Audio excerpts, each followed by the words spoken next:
they are very happy to just take us here to the battlefield of eternity. Yeah, Dragonshire is probably the most infamous battleground you could possibly play against versus SPT here. Now, Battlefield of Eternity offers a couple of shenanigan strategies. We've seen Melody C go for Genji, taking down the middle fountain before doing anything else. We've seen Thrall being very efficient yesterday. Yep, and this we'll have to see if SPT or TheOne will have picked up on that. Looks like draft might be being remade or delayed in some way, shape, or form, as we have dramatic camera angles of players as opposed to the bands. We didn't have enough close-ups yet. Let's go. Give it to them. Closer. No. Further. I've also just found out that apparently SPT have a 100% win rate on Warhead as well. Yeah, Warhead, it was fun while it lasted. Some of the Chinese teams like to play on it more than other teams in other regions. But overall, I think with the introduction of Volskaya Foundry, we have found a worthy replacement. I still miss the hour-long games on Haunted Mines. Not for professional play. Actually, yeah, for professional play. Boy. As long as it was like the first game of the day so that you could just get warmed up on it, that was fun. Right, it looks like not the end of the day where you're hungry. It's just like, come on, game. There we go. Draft restarted. Okay, cool. Now we're basically in there. Maybe there were some difficulties with the game mode, or teams were on the wrong side. You know, it happens to the best of us. And Malfurion shall be the first ban here. Maiev is responded. Very Night Elf heavy start here. And in that case, who knows? Maybe we'll see Tyrande or Illidan. Well, we have a Night Elf skin, or an Elf skin in general, for Hanzo. So close enough. Yeah, is it... Ah, damn it, I can't go for it. I was gonna say, is it coincidence that it's only Alliance here, but Maiev probably does belong to it. She doesn't like anyone. No. She hates everyone. She hates everyone, and she is cool with the Wardens, and that's about it. She tolerates the Wardens. All right. Speaking of Maiev and her love-hate relationships with other human or night elven beings, what happened to Illidan? We haven't actually seen him once. Not even in the previous set where the one was playing against CE.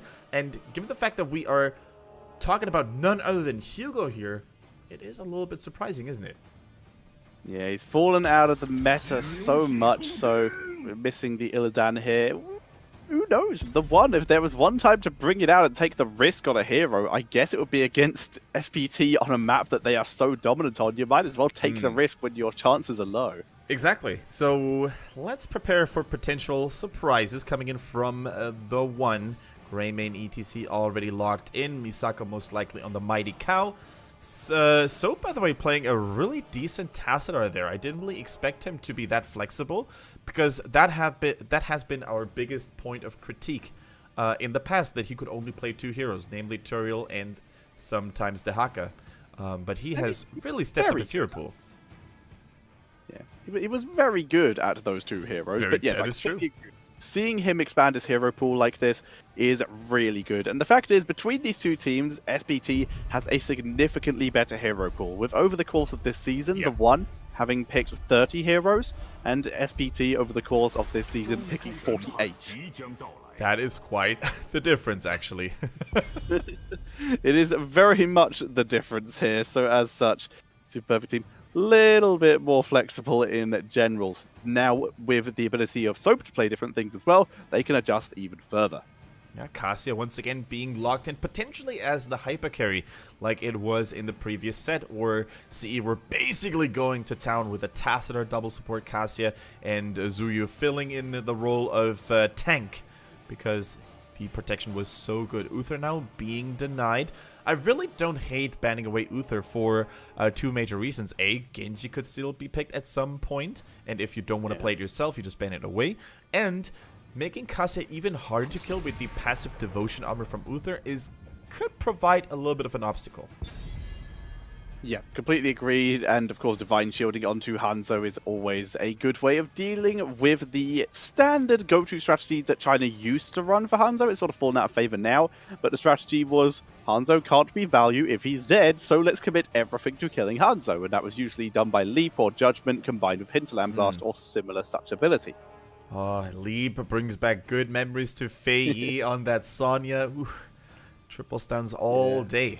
Now, Genji is still open, and it would actually surprise me if they didn't ban it, because Melody C is probably one of the most lethal Genji players, especially on this battleground. I'd agree with that. I think that would be a very fair ban. If not, then you've got to remove some of that immortal race potential. Maybe a Li Ming to stop the harassment onto the Cassia, seeing as her avoidance only affects physical armor. 5 seconds left on the clock. It is the Tracer ban after all. Also fair.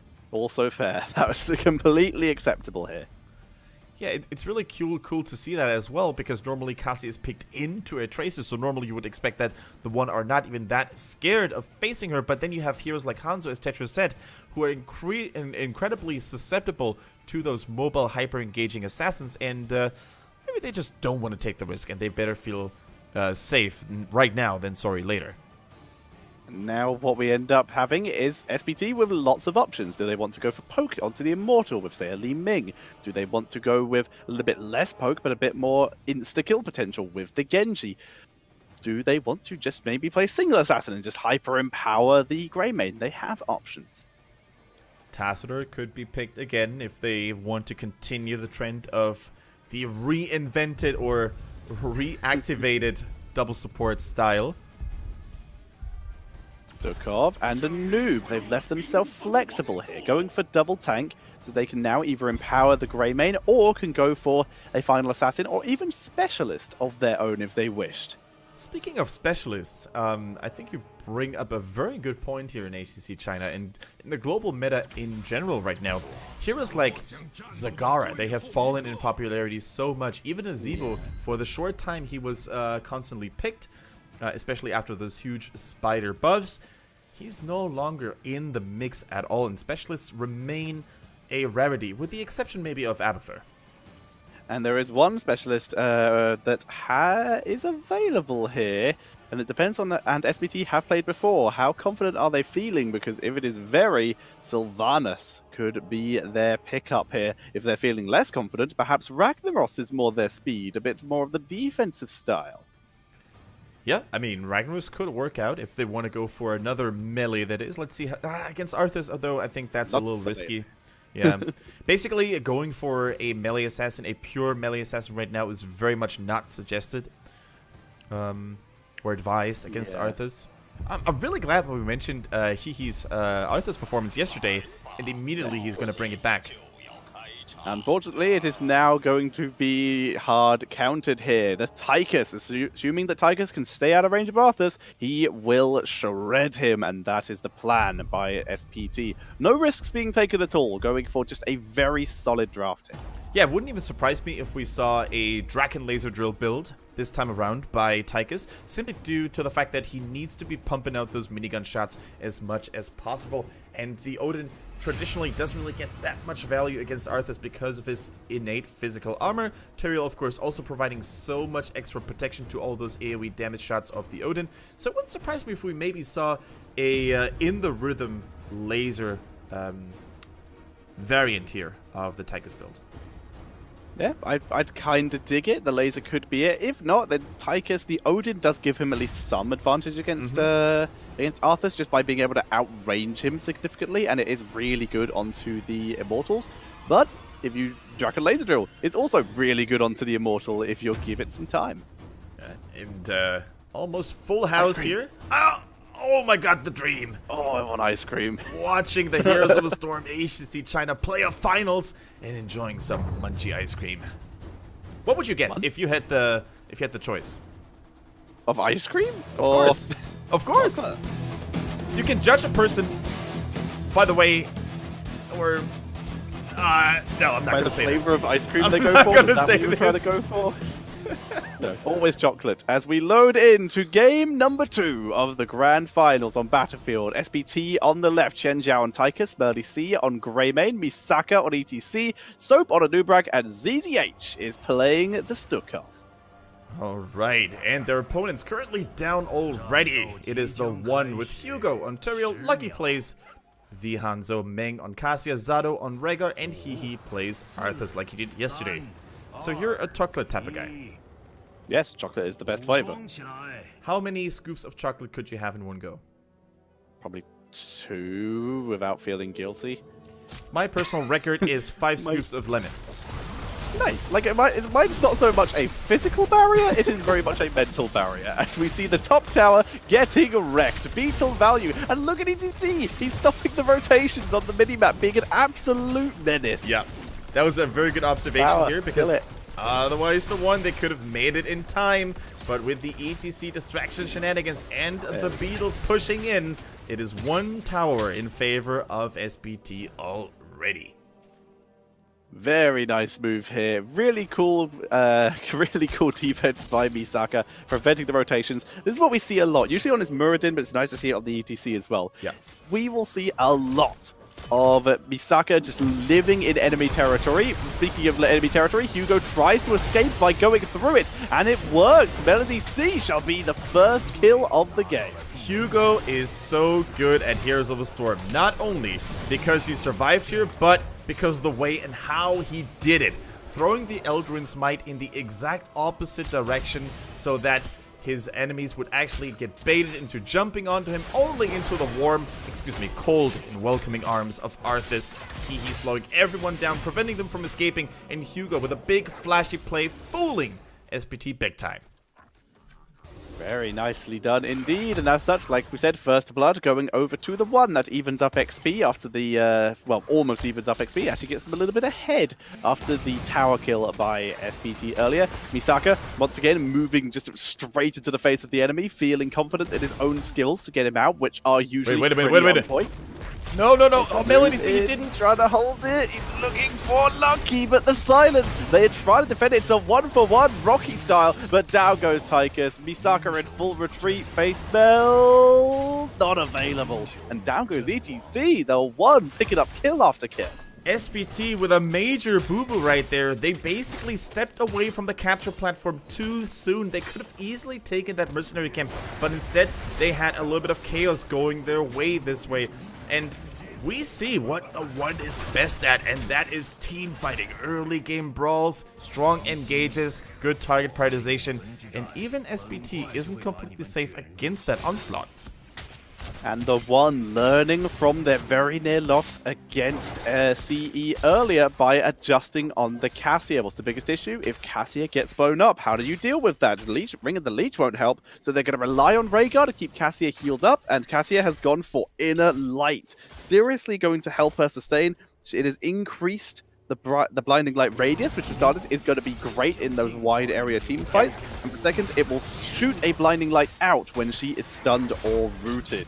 And if you take a look at what the 2 warriors of SPT have to offer, ETC stun, Anub'arak stun, then you definitely want to go for that talent. It could also be great against potential Odin plays, which could also be another reason why Laser would be the better choice overall later on.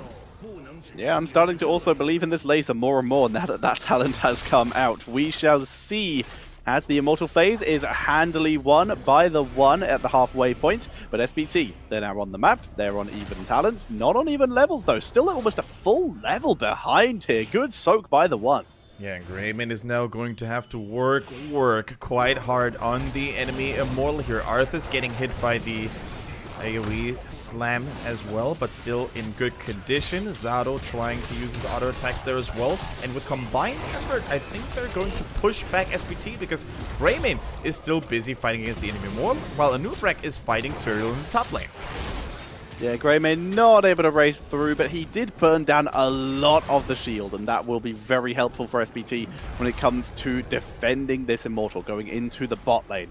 Anub'arak continuing to solo lane here. Better Barbs seriously helping him out with that, whereas Tyrael sticking with standard Eldrin's, not going for that that auto attack leech, basically the lifesteal as we have seen in European Open Division.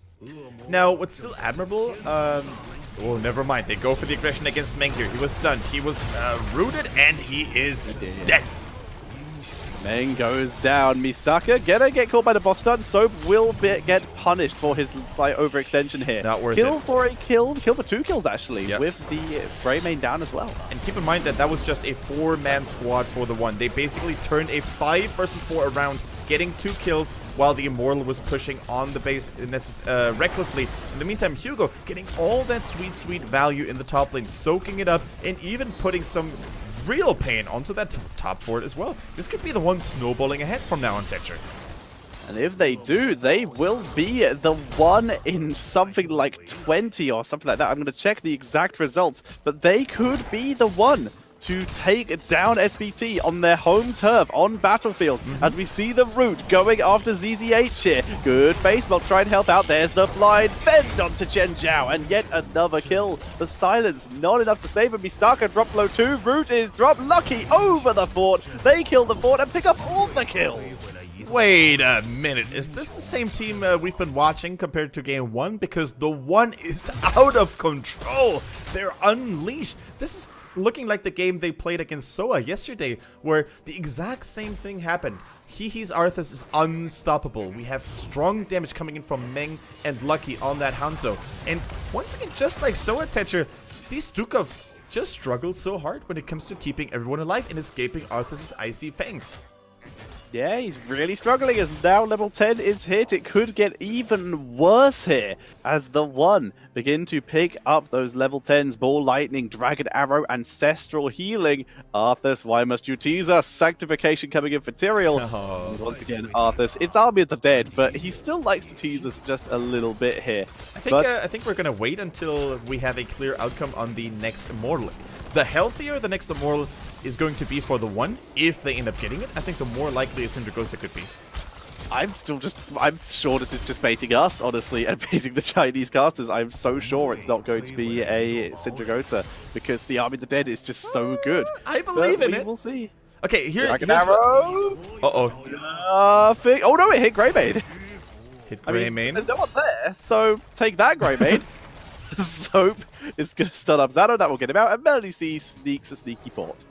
Okay, here's what I'm going to predict. If the Immortal is at 70% shield or higher, we're going to see a Syndragosa. So far it's going to be. Yep. I think it's going to be a Syndragosa. I think the one, they want to end this quickly because they're probably going to remember what happened last time against Soa as well. They waited too long, they played it too passively, and Soa almost made the comeback happen. So maybe they're going to be in the driver's seat, they're going to push the pedal to the metal, and maybe even try to get a keep and the core with this. Let us find out as the Immortal 100% shield. Let's see if you are right, as they are going to be pushing in the bot lane. There is no fort down here that they can now push in straight for the keep. Could the one make this push be a game-ending push? This would make them the 1 in 11 and 1 as SPT looking to kill them first, diving past, looking for their opportunity. In comes the one as the first initial engagement from SPT did fail. The shield beginning to burn, but the beautiful blind Flaming Swipe having to use the disengagement. That's separating CCH. Moving forward, trying to get him. Dragon Arrows available. They all group up. Good stun by a Nubrak, buying his team some time. Nice diving. Cocoon onto Tyrael, preventing Sank. The Odin dropping the damage, but it's not enough yet. Dragon Arrow onto a Nubrak. He makes it behind the wall, and he is still alive. Tetcher with Syndragosa, they could have caught them all like Pokemon. It might have worked, but they didn't pick it as they keep moving forward. Immortal down to just under half health. A noob stun onto Arthas, buying the Stukov and Greymane some time as the keep takes a lot of damage. The Mosh Pit is good, but it will be interrupted by the Immortal. Misaka goes down. Barely see finished off by Zano. ZZH is dropping low. Chen Zhao may have to defend this alone, and he will. Can they go for the core though? Low death timers. The keep is still standing as well. They have no catapults here. Only, not even minions. The core is going to take shots right at the heroes. The sanctification is good. Only Chen Zhao left alive. He's shredding as much damage as he can with the Hellfather Sunlight coming in. That will be a stun. Zano is so low. He has no mana, but the core is dropping down. Down goes Arthas. Down goes Tyrael. It means an explosion. 11%, 9% on the core. Cassia! Enough. Tyrael explosion will end the game. That is it. The one are the 1 in 11 and 1.